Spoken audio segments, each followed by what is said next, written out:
It's kind of wild when you think about it. Thousands of years on, and names like Zeus, Hera, Poseidon, they still just pop into our heads, right? Absolutely. There's this lasting power to them. So why? Why this? Like an enduring fascination. Let's get into it. Today, we're doing a deep dive into the Greek gods. Yeah. We want to trace their, pretty incredible origins, figure out what really defined them, their key traits, and explore just how, human they seemed in the old myths. Yeah, and that's the fascinating part, isn't it? In those ancient stories, they weren't these, distant, untouchable beings way up high. Not at all. They were right down in the muck, shaping the cosmos itself, getting tangled up in mortal lives. Okay. Very dramatic. Exactly. Tangled is a good word. So, our mission here is to really unpack these legendary figures.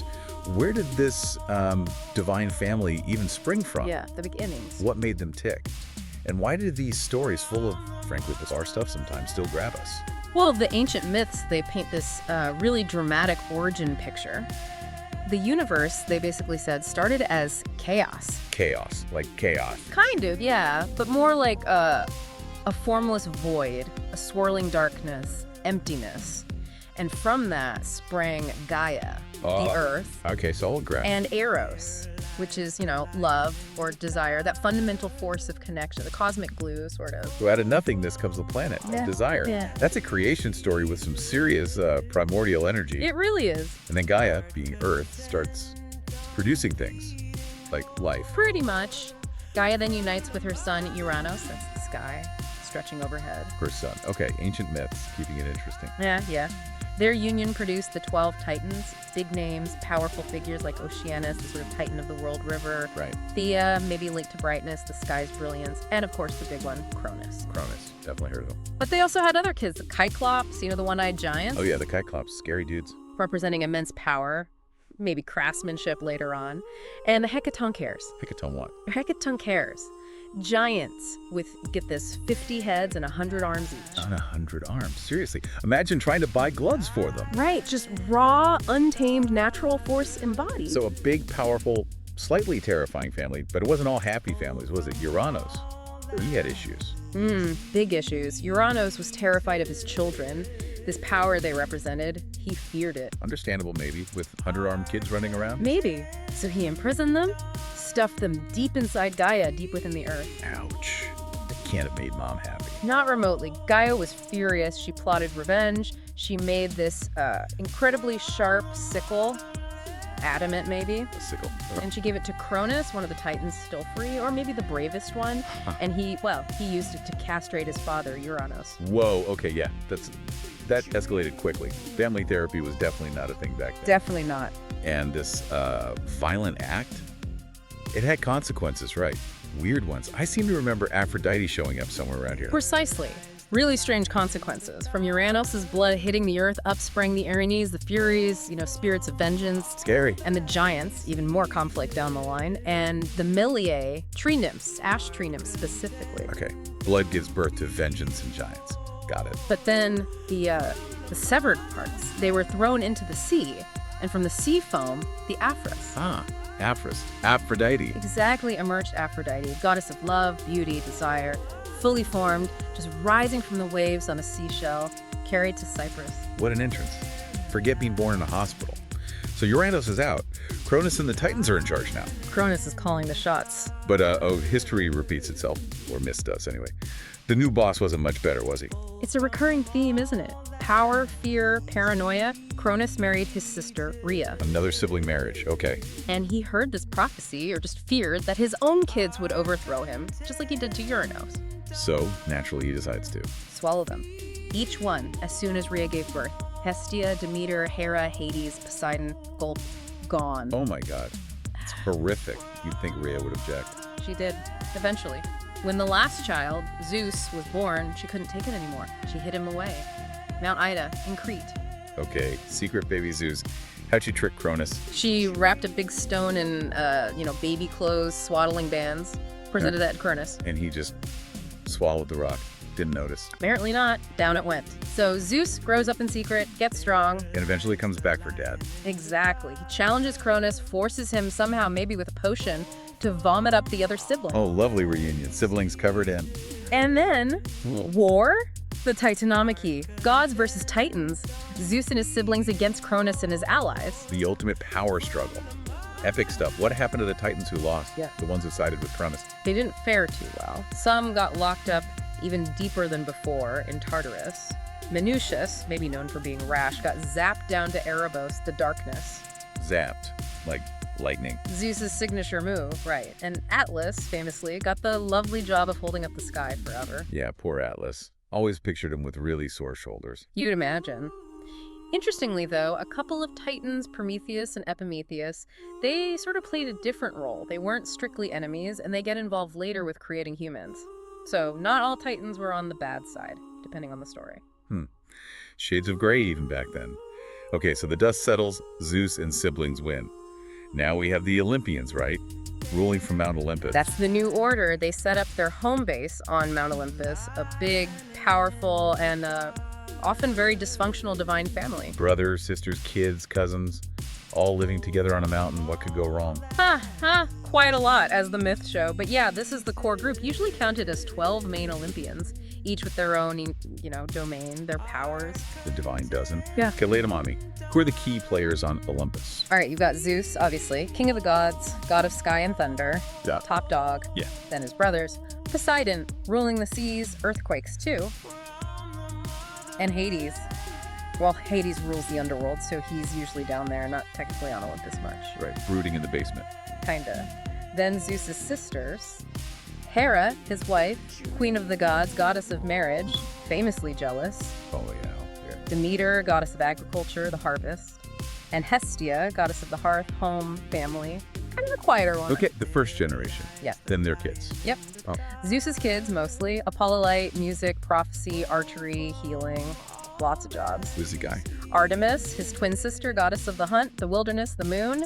Very independent. Cool. Ares, the god of war. Brutal, often not very popular even with the other gods. The muscle. Yeah, but maybe not the brains. Athena, goddess of wisdom, strategy, strategic warfare, crafts. Born from Zeus's head, famously. No, that's a headache. Then Hephaestus, the blacksmith god of fire, crafts. Married to Aphrodite, which was complicated. I bet. Yeah. Considering her dramatic entrance. Right, and Hermes, the messenger god, quick, clever, god of travelers, thieves, merchants. The speedy communicator. So Yeah. let's see. Zeus, Poseidon, Hera, Demeter, Hestia, Apollo, Artemis, Ares, Athena, Hephaestus, Hermes. That's 11 if we don't count Hades on Olympus day to day.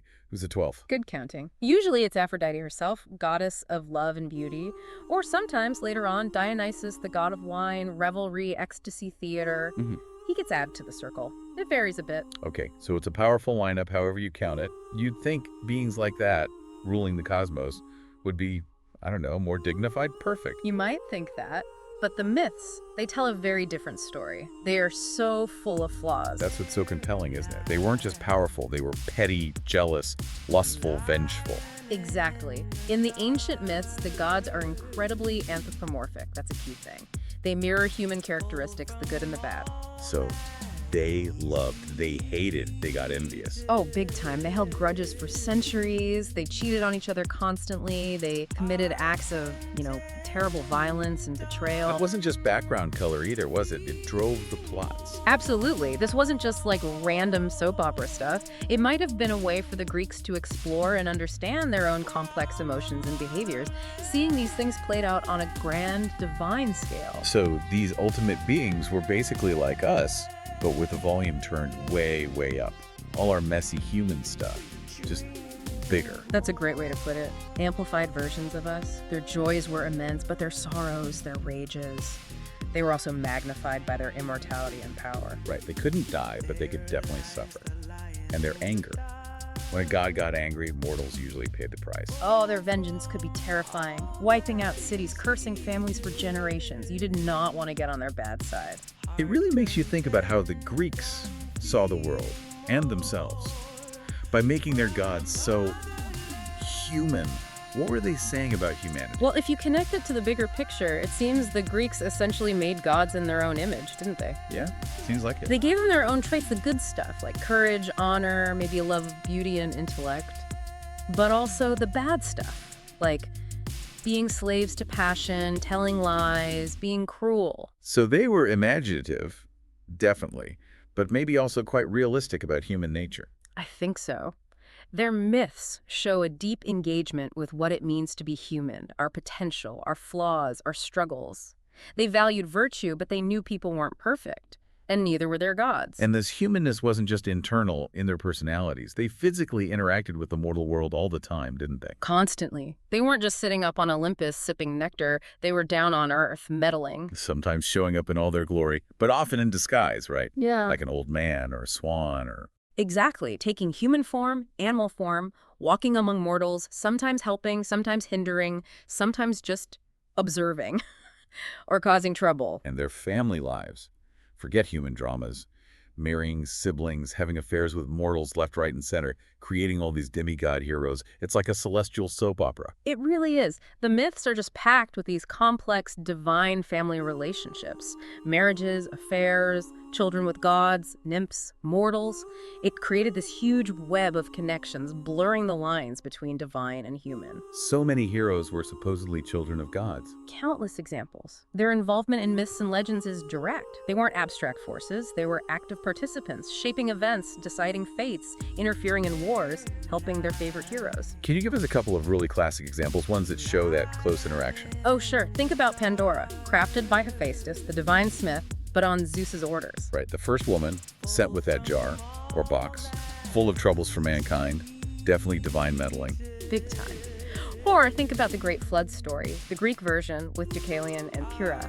They only survived because Prometheus, a titan, warned his son Deucalion. So even a titan showing concern for humans against the Olympians' anger. It shows the complexity, yeah.